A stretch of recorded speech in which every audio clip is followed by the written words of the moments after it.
सो अब हम आगे चलते हैं। आगे कहा कारक विभक्ति और उपपद विभक्ति को हम लोगों ने देख लिया है। और कारक विभक्ति उपपद विभक्ति जब दोनों विभक्तियां एक साथ में आ जाएं तब क्या होता है, तो कहा कि इसके लिए उपपद विभक्ते है, उपपद विभक्ते है, उपपद विभक्ते है कारक विभक्ति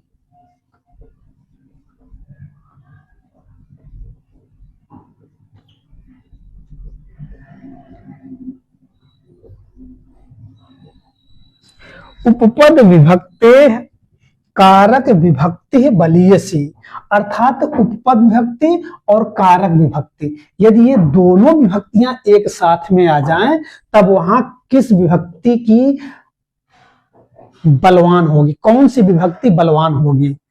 दोनों जब विभक्ति आ जाए, जैसे हम देखते हैं इधर उदाहरण के साथ देखेंगे तो समझ में आ जाएगा। जैसे हम कहें कि गुरवे नमः, नमः, गुरवे नमः अर्थात गुरु जी को नमस्कार। तो ये गुरवे नमः जो है, इस नमः के योग में यहां चतुर्थी लग गई है, इसका मतलब ये है उपपद विभक्ति, उपपद विभक्ति से यहां क्या हुआ, इस उपपद विभक्ति से यहां आपका चतुर्थी विभक्ति लग गई, राइट। और अब इसी के साथ अगर आ जाए कि गुरुम ना, गुरुम नमस्करोति,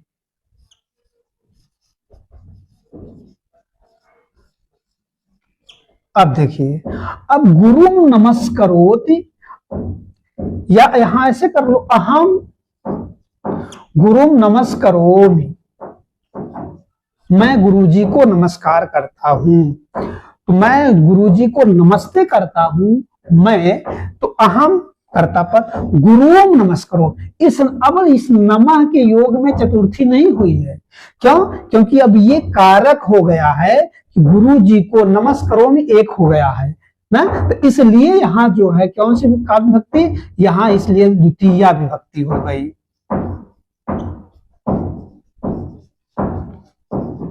कौन सी विभक्ति? द्वितीया विभक्ति।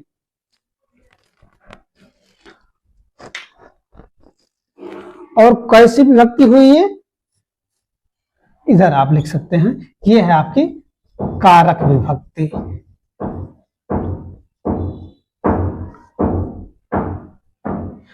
कौन सी विभक्ति हुई? ये कारक विभक्ति हुई। और गुरवे नमः ये कैसी विभक्ति? ये उपपद विभक्ति हुई। तो अब इस उपपद विभक्ति और कारक विभक्ति दोनों के एक साथ होने पर कहा कि कारक विभक्ति बलीयसी, अर्थात कारक विभक्ति बलवान होती है।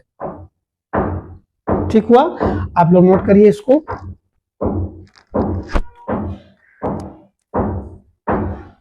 वीडियो बड़ा जरूर हो जाएगा, लेकिन आप लोगों के एकदम सही और सटीक जानकारी मिलेगी। क्यों? क्योंकि ये आज के बाद उपपद विभक्ति क्या है, कारक विभक्ति क्या है, इसमें जो कंफ्यूजन बना रहता है, उस कंफ्यूजन का निवारण आज अभी होगा। आगे हम देखते हैं। नोट हो गया? अब इसी चीज को एक हम डायग्राम के माध्यम से समझ सकते हैं। वह डायग्राम कैसे है? जैसे एक तरफ हम डायग्राम बनाते हैं, कारक डालते हैं, और दूसरी तरफ हम विभक्ति लिखते हैं, कारक, विभक्ति, सूत्र और उदाहरण।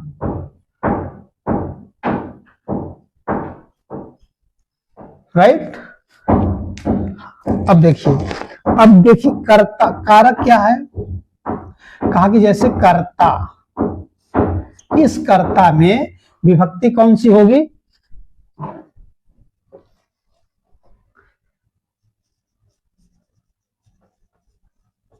ऐसे करिए आप। अब इस कर्ता में विभक्ति कौन सी होती है? प्रथमा और तृतीया भी होती है। ठीक हुआ? अब इसका सूत्र क्या है? इसका सूत्र है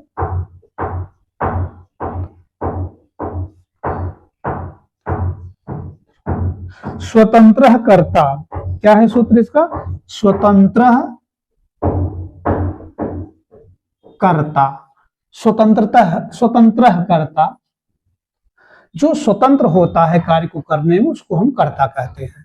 कर्ता प्रथमा और तृतीय विभक्ति होती है। स्वतंत्रता कर्ता इसका सूत्र है और इसका उदाहरण क्या बनेगा? इसका उदाहरण जैसे हम कह दें बालकः पठति, बालक पढ़ता है ना। तो अब यहाँ बालक पढ़ने का कार्य कर रहा है, इसलिए बालक ये आपका कर्ता हो गया और पठत ये क्रिया हो गई। अब कर्ता के बाद क्या आया? कर्म आया। कर्म में कौन सी विभक्ति होती है? कर्म में द्वितीय विभक्ति, और इसका सूत्र क्या होगा? ऐसे थोड़ा आप लोग करिएगा, सूत्र इसका क्या होगा? सूत्र है इसका कर्तूरि इप्सित तमम कर्म, कर्तूर इप्सित तमम कर्म, यह इसका सूत्र हुआ। अब इसका हम उदाहरण देखते हैं। उदाहरण कैसे बनेगा? इसका उदाहरण बनेगा जैसे भक्तः हरिम भजते, भक्त हरि को भजता है, राइट। अब करण देखते हैं। करण में कौन सी विभक्ति? करण में तृतीय विभक्ति। अब इस करण में जो तृतीय विभक्ति है इसका सूत्र क्या है? इसका सूत्र है साधक तमम करणम, साधक तमम करणम। और जैसे इसका उदाहरण क्या बनेगा? इसका उदाहरण जैसे हम बालकः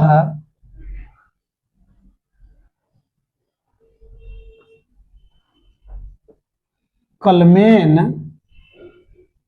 लिखाते, बालक कलम से लिखता है। अब यहां आप देखते रहिए, ये आपका ठीक हुआ। अब करण के बाद संप्रदान, संप्रदान में का विभक्ति? संप्रदान में चतुर्थी विभक्ति।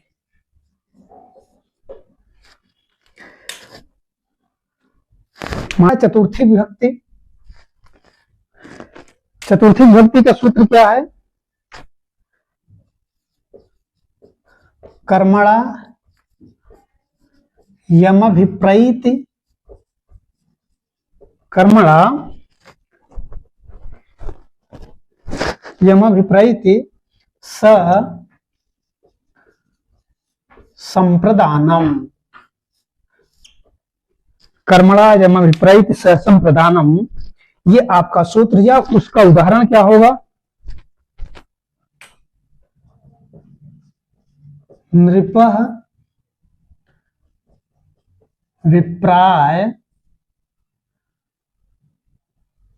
धनम ददाति, राइट। अब यहां विप्राय में चतुर्थी विभक्ति। अब अपादान कारक, इस अपादान कारक में कौन सी विभक्ति होती है? पंचमी विभक्ति। इसका सूत्र क्या होता है? ध्रुवम उपाय अपादानम।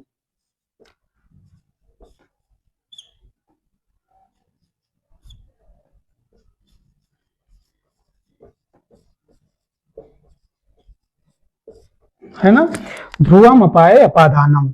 अब इस सूत्र से इसका उदाहरण क्या बनता है? इसका उदाहरण होगा जैसे वृक्षात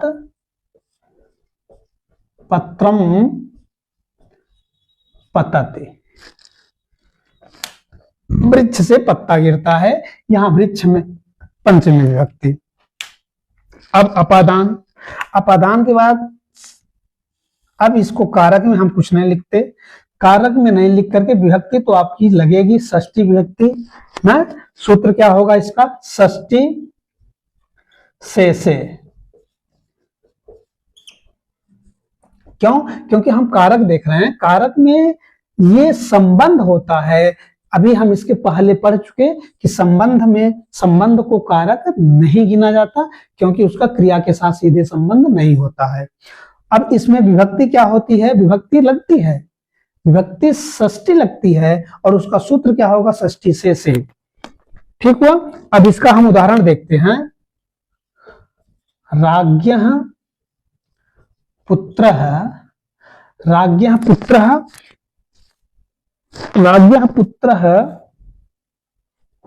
राज्ञः पुत्रः गच्छति, राजा का आदमी जा रहा है, राजा का पुत्र जा रहा है। अब अधिकरण विभक्ति है, अधिकरण कारक है आपका, तो अधिकरण हम लिखते हैं। अधिकरण में विभक्ति कौन सी होती है? अधिकरण में सप्तमी विभक्ति, सप्तमी विभक्ति। और इस सप्तमी विभक्ति का सूत्र क्या है?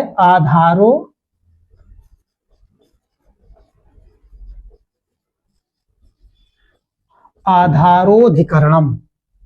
यहां ऐसे कर लीजिए, आधारोधिकरणम। इस सूत्र से उदाहरण क्या बनेगा? मुनि ही कटे आस्ते, मुनि चटाई पर बैठा है। अब संबोधन, इस संबोधन को, संबोधन में विभक्ति कौन सी होती है? संबोधन में प्रथमा विभक्ति होती है। इसका सूत्र क्या है? संबोधने च, संबोधने च। अब इस संबोधने के सूत्र का उदाहरण कैसे बनेगा? जैसे हे राम, हे राम त्वं गच्छ, हे राम, हे राम त्वं गच्छ, तुम जाओ। तो ये आपका कारक की व्युत्पत्ति पक्ष, कारक के भेद, विभक्ति के भेद, और कारक और विभक्ति दोनों आने पर बलवान किसकी, बलवता किसकी होती है, और कारक का, प्रत्येक कारक का विभक्ति और विभक्तियों के साथ साथ सूत्र और उदाहरण को हम लोगों ने देख लिया है। अब हम नेक्स्ट वीडियो में आपके साथ जब भी उपस्थित होंगे, तो अब हम चलेंगे प्रथमा विभक्ति के साथ। तो दोस्तों, ये वीडियो ज्यादा से ज्यादा आप लोग शेयर करें, लाइक और शेयर जरूर करें, और हम आपके साथ बने रहेंगे नेक्स्ट वीडियो के साथ। मिलते हैं प्रथमा विभक्ति के साथ। तब तक के लिए सभी को मेरा नमस्कार, नमः संस्कृताय।